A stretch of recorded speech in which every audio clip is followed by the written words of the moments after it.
Well, welcome back, everyone. We are just a week away from the start of the NHL season. Minor league camps are opening up, so what better time to talk with my next guest, Assistant General Manager of the Boston Bruins and a General Manager of the Providence Bruins, Mr. Evan Gold. Evan, welcome in. Thank you, Ben. Thanks for having me.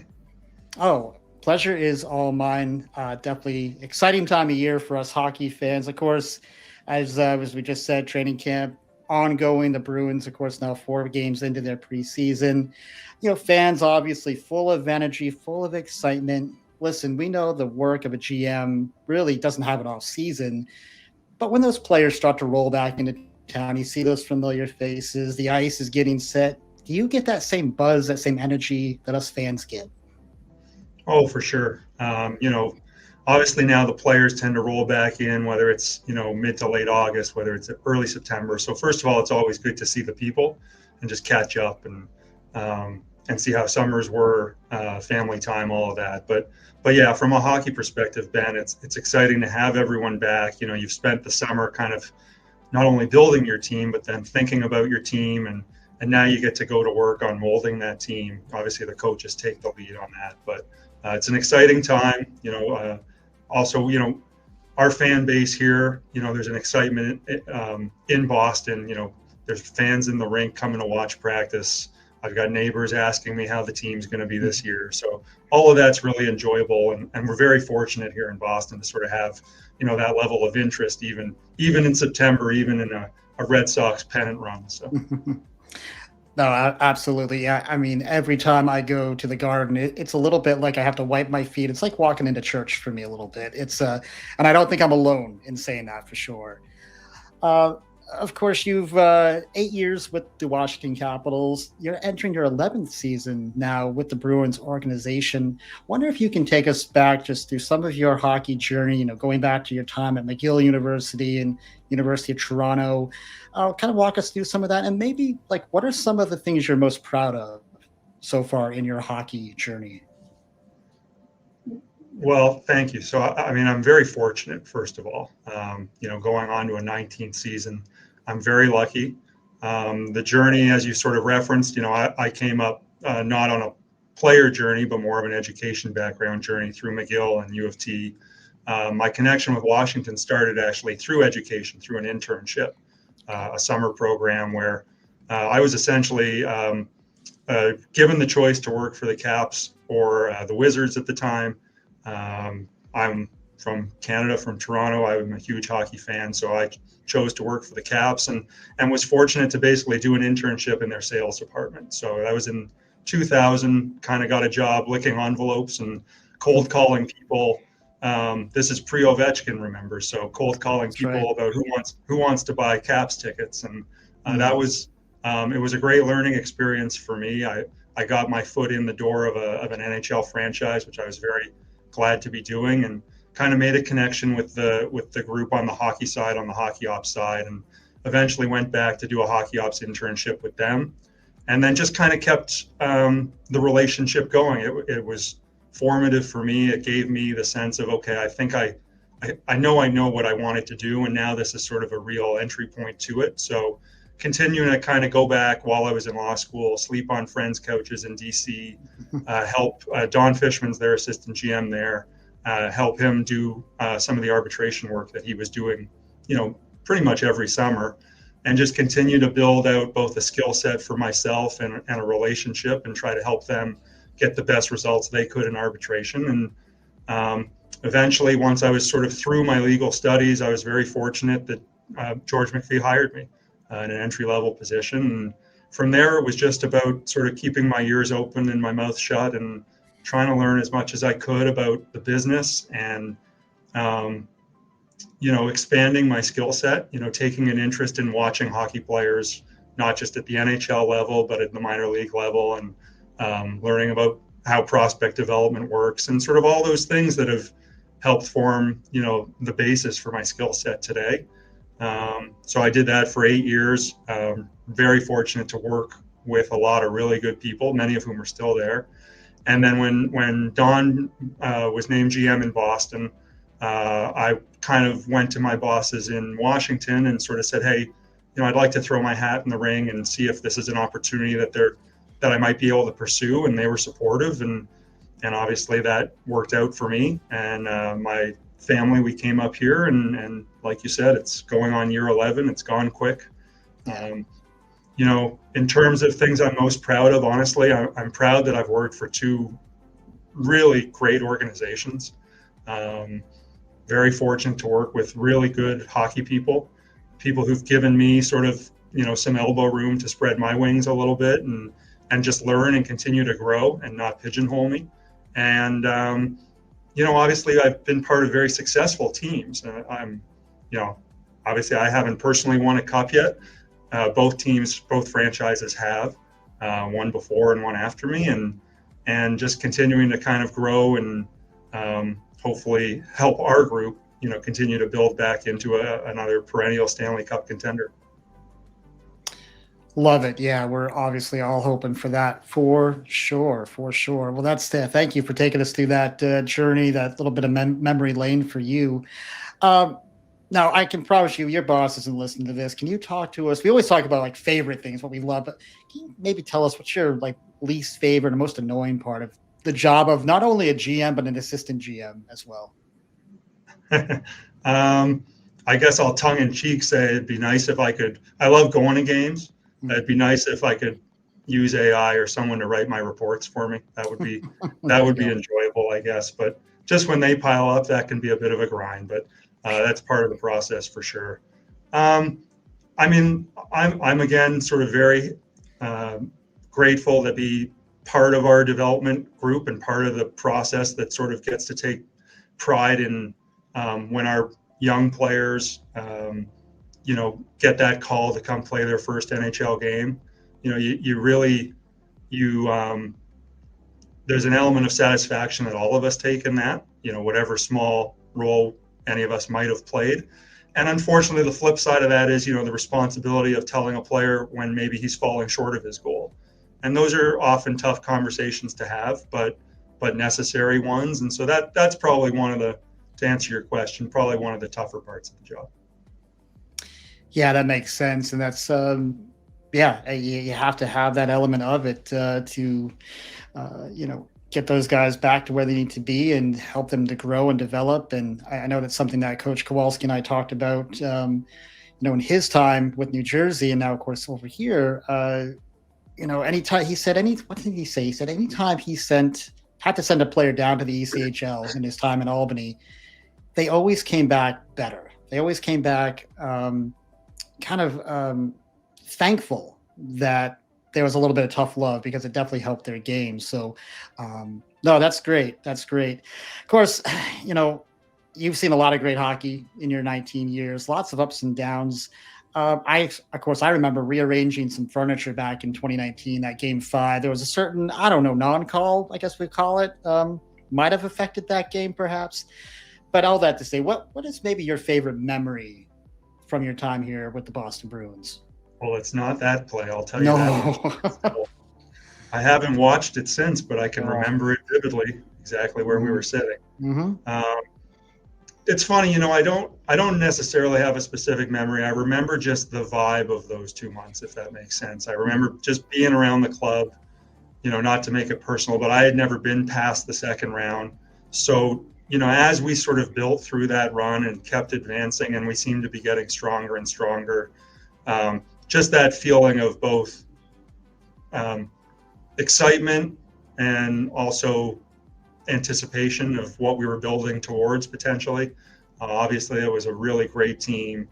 Individual moments, obviously everyone, I think, probably, the Chara anthem probably resonates when Z was standing there for lineup introductions. That's certainly a great one. The one that also stands with me, actually, or I just can still remember the Krug hit on Thomas, just how loud the building was. It was game 1. I think he got his helmet knocked off in the D zone and just went charging up the ice. And that was just a moment that was, not only said so much about Tory as a player, it said a lot about our team. You hoped it was setting the tone for the series. And I just remember that moment being, holy moly, this is a different animal here. Yeah, I remember that play too. That was just so much energy and the excitement on that one. And uh, obviously, all the prayers for Tory Krug. I would love to see him back on the ice. That's just been such a heartbreaking story down there in St. Louis for him. Of course, for the first time in what feels like maybe since the Lincoln administration, the Bruins end up in the lottery this past year. Pick number 7, James Hagens. Watching the draft, it did kind of feel like the hockey gods kind of smiled on the Bruins a little bit with that pick. Listen, I know the kid has 1,000 miles to go yet, but what excites you most about James Hagens? Well, there's lots that excites us about James. I mean, first of all, obviously, introducing that level of skill and pace in our prospect base, that's really important and very exciting for our whole group. Um, and then also, you referenced the hockey gods smiling. Obviously, we actually got bumped down in the lottery, but Yeah. to end up with a player like James, I also know what's interesting to me is he seemed to have a little bit of a chip on his shoulder, Mhm. coming out of that whole process, his whole draft year experience, I would say. And I really admire that, and I hope he can carry that forward and really turn it into something that can help fuel him. Um, so that's not only from Boston fans appreciating that sort of chip on your shoulder type of player, but I think that'll really help complement his natural skill level. So there's a lot to work with, and I guess the last part I would mention too is just adding that level of ability in a that important position for us from a developing and rebuilding our team standpoint. That was really intriguing for us as well. Yeah, for sure. Could you just ask him, of course, he's in the Hockey East this year. Can you just ask him to take it easy on my UMaine Black Bears, please? Just those couple games a year they're going to play. You can just take the night off. It's fine, right? That's on your goalie. Yeah, it will be. It certainly will be. So, of course, you kind of referenced it, just where the Bruins are at right now. Call it a retool, reset, rebuild, whatever adjective you want to use. But every organization has to face this reality of where Boston is today. In a previous video, I did call what you and Sweeney did at the deadline a bit of a master class, especially those trades with Colorado and with Toronto there at the deadline. But how hard of a process was it? You traded away some beloved Boston Bruins players. How hard was it, even knowing it was the right thing to do? Well, I appreciate your words. You know, we certainly in the moment weren't thinking of that. I'd say when you're in the moment and trying to execute on those things, it's a grind. You're Mm. grinding with the other clubs that you're working with, trying to find landing spots for various deals. Obviously, Donnie's juggling a lot of things on his plate simultaneously. We're all there in the room to support him. So the grinding, you know, certainly through that process specifically, I would note that. And then this was different. Obviously, we aren't accustomed to being in this position, and we Right. don't want to be in it very long. That said, in the past, when we've been able to execute trades that were, complementing or helping, our contender teams, you're happy, you're excited. There's a sense of, okay, like we've added a piece that can help the group. In this context, Ben, there wasn't like there was a lot of high fiving going on around the Mm. table. Right. Even when these were done, it's bittersweet. You referenced, we felt we needed to do it, but you're saying goodbye to really quality people Yeah. first of all, and high quality players, and you're not making your team better, and that's in the short run, I should say. In the short run, you're Yeah. not. So that's a difficult process, but a little bit of intellectual honesty, I guess, as an organization in terms of what's needed to get back to where we need to get to. That's, I guess, the solace you take in it. But it was not an easy process for any of us. Yeah, I can't imagine it was, and just so weird seeing Brando with a Toronto sweater on, and happy for Brad, of course, seeing him with the cup. But yeah, that was, I know, a hard pill for a lot of Bruins fans to swallow. But I think again, as we referenced, the right call, the right decisions to make there for the longevity of the club.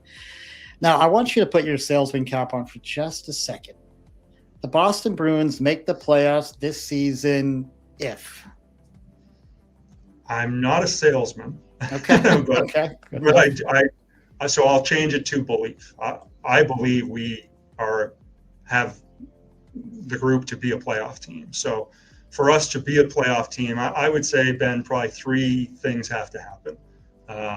One probably encapsulates two, but the first thing I think is, returning to our identity organizationally. So I know Marco's going to do a great job of that, but in terms of both our defensive identity as a team and being a hard team to play against. Obviously you saw that in some of the players that we went out and added this summer, but sort of returning to our roots in terms of both defensive structure and intensity and identity. I'd say that's the first. The second is, I think, we're going to need our goaltending to be our backbone, no matter who's in the net. And number three would be special teams. I think our special teams is going to be very important this year. The power play in terms of supplementing offense has to get better. And the penalty kill in terms of supporting that defensive structure and identity that I referenced in one has to get better. So I think if we can accomplish those three things, we're going to have a very good chance. Great to hear. Just in watching the preseason games, it already looks more structured, a little more organized out there just in the few preseason games we've had. And of course, you have the new assistant coach there from Dallas, who's really going to be taking over, I think, from what we're being told, a lot of the power play and specialty teams. That's a lot of excitement there. And you can definitely see the potential, even though preseason is what it is, right? You can only take so much out of it, but really good to see and really good to hear. There's work in progress moments. That's why it's preseason. Sure. And little tweaks that the guys are certainly still getting used to, and the coaching staff's doing a good job of communicating. So all part of the process. But if we can just continue to build our game, we need to probably, I'd like us to come out of the gates with a good start, obviously, but continue to build our game and build our identity as a team. I think we'll be okay. Awesome to hear. Awesome to hear. So, of course, you are the GM of the Providence Bruins. The P Bruins had such a great year last season. DiPietro was lights out. I don't have to tell you that. He was amazing last season down there. I know there's a lot of moving pieces, but do you anticipate the Providence Bruins being right back in that Calder Cup mix this season? Well, you referenced it. You never know what exactly the group's going to look like. Obviously, it plays off of who makes the team in Boston, and obviously, waivers can at times have a say in that. But all things considered, yeah, we expect to be very competitive. It's a competitive division, providing our young players down there with good, solid, competitive veterans around them who want to win, who want to do well. That's really important to all of us, to our staff. We think that's the best way to help our young players develop as both people and players, having good pros around them. So, on paper, certainly sitting here today, I would expect us to once again be in the mix in what is a very strong division. Oh, for sure. I know we've got our former Maine Mariner, Brooklyn Kalmakoff, up there in Providence camp. I know we're all cheering for him. He was such a great player here for our Mariners a year ago. So hoping he'll stick up there. But, obviously if he's back here in Maine, we won't be sad either for that. Speaking of the Maine Mariners, of course, the affiliation agreement done. I can stop pestering Dexter Payne about that, as I did all of last season. 3 more years. Obviously, beyond the proximity factor, what are some benefits that you see in having the Mariners as your ECHL affiliate? Well, it's an important level of our development pyramid, if you will. I think they've both been a great resource and will continue to be a good resource for us. Ideologically, I think they're very much aligned with how both Boston and Providence approach things, so that helps a lot. If we send them, or when we send them players, we know they have Boston's best interests at heart, or Providence best interests at heart, as well as they're going to continue to work with those players to benefit those individuals and return us, as you referenced with Rick's comment earlier, send better players back to us. And then obviously there's an off ice, a branding component to this. I'm sure, as you know, Ben, from both living here and your podcast, like, New England is just such a hotbed of not only hockey love, but Bruins love. Mm-hmm. And so certainly, extending our brand, north into Maine, giving those people throughout New England sort of a taste of some of our younger players. I just think that's to everyone's best interest. Yeah, we love it. We love the symmetry here in Portland. Of course, we have the Sea Dogs, the Sox AA team. We have the Maine Celtics, and of course with the Mariners and Bruins affiliation. It's great for those Boston fans. A lot of families, of course, that can't afford to get to Boston. They can go to a Sea Dogs game, a Mariners game, and just see a great brand of hockey, baseball, basketball, whatever it is, and get a taste of some of those youngsters that hopefully we'll see, down in Boston, the big club someday. So that is great. Absolutely great. Of course, it's no secret, our new head coach, our new GM here, Rick Kowalsky, you had a pretty big assist in getting him here to Maine. What is it about his coaching style that fits for the Bruins organization as a whole?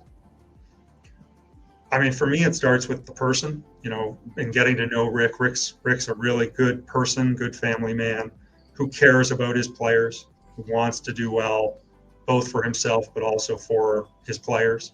I think Rick's philosophy, again, to piggyback off my previous answer, his philosophy aligns exactly with sort of the coaches throughout our organization in terms of we all want to compete. We want to compete for championships. We want to compete as individuals, but also in terms of developing players within that competitive environment is really important to Rick. And so there's a nice alignment there. Certainly with our Providence coaches, there was some previous knowledge in terms of their acquaintance. So that helped a lot. His experience, we're very fortunate to have a coach with Rick's experience behind the bench in Maine. He's been on an NHL bench. He's been on an American League bench. He's been a tremendous East Coast League player and won a championship there. He's won championships in junior. It's a tremendous track record. It's an asset for the organization, no matter where he is. And we're just fortunate to have him in Maine. And then, lastly, just his philosophy, once again, kind of aligns with how we want to grow players top to bottom. You try to build a team from the back out. Our defensive details as individuals and as a team need to be excellent, and sort of building those habits and details into players at whatever level they are is critical, and it just aligns nicely. And then at the same time, he's a guy who's run both special teams, but has a good eye on the power play, can run a pro style power play, and so I think that will help Maine as well. Yeah, we love the history, of course, the former Portland Pirate up here back in the American League days. So it's always great to see those any of those former Portland players come back and be part of our organization. Very exciting hire for sure. I know when I talked to Dexter Payne about it, he was like a kid at Christmas hiring him. So that was really great to see. I believe it. Yeah. Well, of course, for the Mariners, it was a tough season a year ago. Rough start to the season. It got better late. They only missed the playoffs by 7 points. We're talking 3.5 games. Listen, Evan, I know cancer is still ongoing. You can't comment specifically on all the moving pieces and roster moves. Totally understand that. But would you anticipate utilizing Maine more this year for player development purposes? I think that's fair. I mean, you kind of hit the nail on the head. You never know where players will end up. We're just not even a week into Providence camp, for example. Sure. And injuries, unfortunately, are always something that's just out of your control, right? So what I will say is our staff, our coaches really value Maine as a resource, to tie back into some of what we've already been talking about. It's a tremendous resource. I think there's tremendous value in having players go get touches, go play good minutes. We have 72 games in the AHL. The East Coast League offers us another 72 games of development touches. So that's kind of how we view it. There's lots of players who have gone to that league and gotten a lot better because of it.